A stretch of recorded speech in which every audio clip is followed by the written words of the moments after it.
नमस्कार दोस्तों, आप देख रहे हैं एनजेबी टाइम्स और मैं हूं अरुणेश भारद्वाज। आज हम बात करेंगे झारखंड के मुख्यमंत्री हेमंत सोरेन की, जिनकी राजनीति में भूमिका न केवल उनके राज्य बल्कि पूरे देश की राजनीति को प्रभावित करती है। हेमंत सोरेन का जन्म 10 अगस्त 1975 को हुआ था। वे झारखंड आंदोलन के प्रमुख नेता और झारखंड मुक्ति मोर्चा के संस्थापक शिबू सोरेन के पुत्र हैं। शिबू सोरेन ने झारखंड अलग राज्य आंदोलन में महत्वपूर्ण भूमिका निभाई थी। हेमंत सोरेन ने अपनी स्कूली शिक्षा पटना और रांची से पूरी की और बाद में बिट्स पिलानी से इंजीनियरिंग की पढ़ाई शुरू की, लेकिन इसे पूरा नहीं किया। हेमंत सोरेन का राजनीति में प्रवेश सीधे उनके पिता शिबू सोरेन के राजनीतिक प्रभाव और झारखंड मुक्ति मोर्चा से जुड़ा था। उनका राजनीतिक सफर 2005 में शुरू हुआ। 2005 में हेमंत सोरेन पहली बार दुमका विधानसभा सीट से चुनाव लड़ा, लेकिन वे चुनाव हार गए। इसके बाद वे झारखंड विधान परिषद के सदस्य बने। यह उनकी पहली राजनीतिक सफलता थी। 2010 में जब उनके पिता शिबू सोरेन सांसद बने तो उनकी खाली हुई दुमका विधानसभा सीट से वे उपचुनाव लड़ा और उन्होंने जीत हासिल की। वे 2010 से 2013 तक झारखंड सरकार में उप मुख्यमंत्री रहे,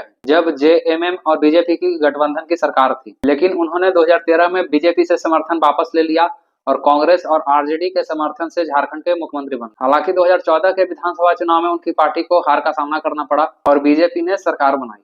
2019 में हुए झारखंड विधानसभा चुनाव में हेमंत सोरेन की अगुवाई में जेएमएम, कांग्रेस और आरजेडी के गठबंधन ने 47 सीटों पर जीत हासिल की, जिससे बीजेपी की रघुवर दास सरकार सत्ता से बाहर हो गई और 29 दिसंबर 2019 को उन्होंने झारखंड के दूसरी बार मुख्यमंत्री पद की शपथ ली। मुख्यमंत्री के रूप में हेमंत सोरेन ने झारखंड में कई जन कल्याणकारी योजना शुरू की, जिनमें ओल्ड पेंशन स्कीम की बहाली की गई, नौकरी और रोजगार पर फोकस किया गया तथा आदिवासियों के अधिकारों पर जोर दिया गया। हेमंत सोरेन की सरकार पर घोटाले के भी आरोप लगे, जब उन पर सरकारी पद का दुरुपयोग करते हुए खनन लीज लेने का आरोप लगा। कई मौकों पर हेमंत सोरेन पर सीबीआई और ईडी ने भ्रष्टाचार के आरोप लगाए और उनसे पूछताछ भी की। इस कड़ी में हेमंत सोरेन को भूमि घोटाले के आरोप में ईडी ने 31 जनवरी 2024 को गिरफ्तार किया। ईडी की जांच में यह सामने आया कि रांची में सरकारी और सेना के जमीनों को फर्जी दस्तावेज के माध्यम से निजी व्यक्तियों और कंपनियों को बेचा गया।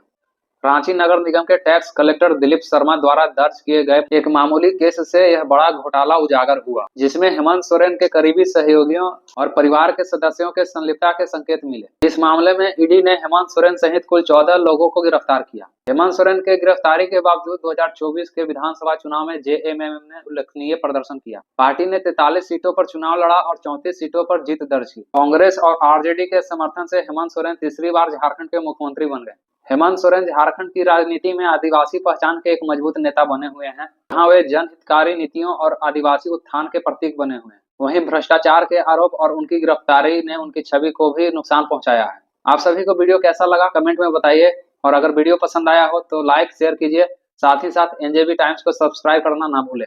धन्यवाद।